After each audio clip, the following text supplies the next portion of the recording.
Hi, this is Uma. Fourth one, why women in menopause and pre-menopause lose lot of bones. So ఎందుకు loose అవుతూ ఉంటామంటే మనకి oestrogen role అనేది, so oestrogen bones అనేది బ్యాలెన్స్గా maintain చేస్తూ ఉంటుంది.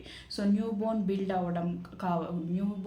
అవ్వడం, సో ఆస్టియోబెలాస్ట్ అండ్ ఓల్డ్ బోన్ని బ్రేక్ అవ్వడం, ఆస్టియోక్లాస్ట్ అంటారు.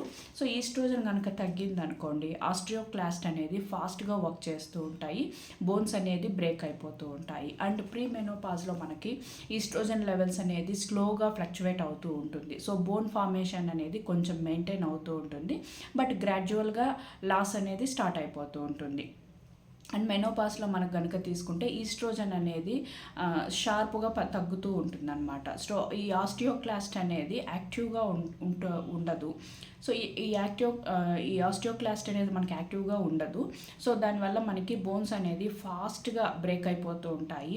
ఈ ఆస్టియోక్లాట్స్ అనేది ఈ ఆస్టియో బ్లాస్ట్ అనేది ఫాలో అవడం లేదు. సో అంటే మనకి నెట్ బోన్స్ అనేది లాస్ ఎక్కువగా ఉంటుందన్నమాట. సో మనకు కాల్షియం నుండి ఏదైతే మనం కాల్షియం ఉందో అది గట్ నుంచి అబ్జార్ప్షన్ అనేది జరగడం తక్కువ అవుతుంది.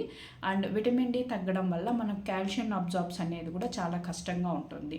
సో మనకి ఈస్ట్రోజన్ తగ్గడం వల్ల బోన్స్లో ఫ్యాట్ అనేది బ్రేక్ అయిపోవడం వల్ల బోన్స్ లాస్ ఎక్కువగా అవుతూ ఉంటుంది. Thank you.